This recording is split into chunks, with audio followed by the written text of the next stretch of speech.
every week I ask listeners and viewers to send in their business problems so that myself and my guest can solve them. This week's problem is, as I say, so relevant, and it came from Neil McDonald. Neil said, "I'm struggling with giving feedback to my team. Any suggestions?" So I'll give my 10 penneth, and then you can give yours.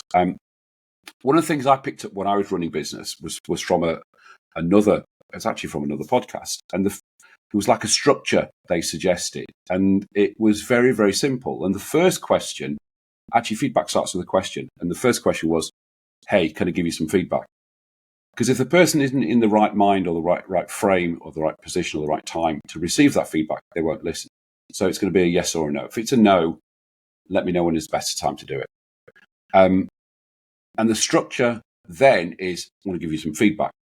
Step 1, describe the behavior. So when you do this, etc., etc. And step 2 is this occurs. So the impact of the action. And then we discuss the future behavior. Either, how do you think you can change that action? Or better is to say, nice one, keep it going. And that's one of the main issues of feedback. People often see feedback and think of feedback as a negative, where actually what you should be doing as a leader, as a business owner, is actually looking for opportunities to catch people doing good stuff so that you can give them feedback. And I think the key to that is actually, if you ask yourself, would you like more feedback? Most people would say, yes, I would. So if you want more feedback, then your peers, your staff, your team should and will want more feedback. And I think the key is that structure, and also making sure there's positive feedback as well as negative, but also it should be timely and specific. So do it now. So 6-month appraisals, 3-month appraisals, annual appraisals, waste of time. It should be now. I used to do a one-on-one with my team every single week. And then you can give it, and on top of that, you've got the immediate feedback as well.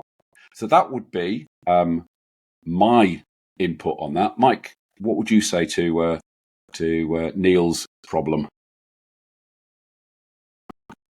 Well, it's a common problem, Neil, I think, and it's a great question. And I agree with you, Phil. I like that structure.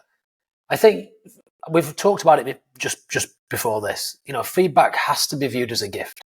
It is an opportunity for you to help someone get better, and that's why you're giving them that feedback, because you actually care. If you didn't care about that person, then you won't give them the feedback. Because you'd say, just do what you want, mate. I'm not that bothered. But I actually really care about you.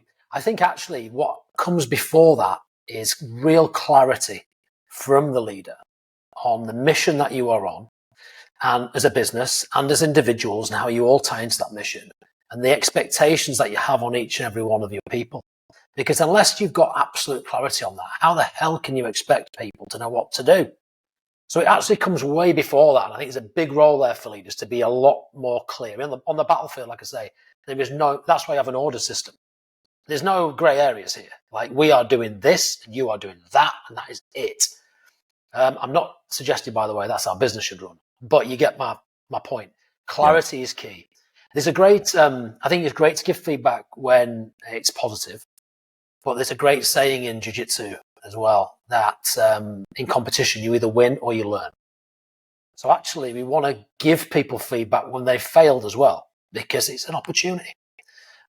So yeah, I agree with you. I think we could all do a better job at being clearer with our people about what we expect. And also, I might say, when was the last time as a leader you asked for feedback yourself? Tell me how I can be better for you. Yeah, that's a great extra layer as well. And you've got to be, as a leader, you've got to be open to people saying, hey, Phil, that was crap. You know, I didn't like the way you did that. You know, I think you should have done it this way. And obviously, sometimes it's opinion, but you've got to be open to that and go, hold your hands up. You know, that's fair enough. I mean, that's you're the cultural architect of your teams, aren't you, as the leader? Quite often. And if you're not living those behaviours, if you're not being the change you want to see, that's the 4 Bs, the fourth one. Then how can you possibly expect anyone else to do that? And along with those 4 Bs, I have a 4 Cs system for leadership, and one of the Cs is clarity. I've just talked about that. One is credibility as well. You will lose a lot of credibility if you're not living those values, living those behaviours, that you're expecting your team to live as well. So it really does start with you as the leader. Go and do it, Great Neil. stuff. Great stuff. Neil, I hope that gives you some pointers. And if anybody else has got a business problem they would like solving on a future episode by myself and a future guest, drop me an email, phil@leedsbusinesspodcast.com, and hopefully we'll give you a solution.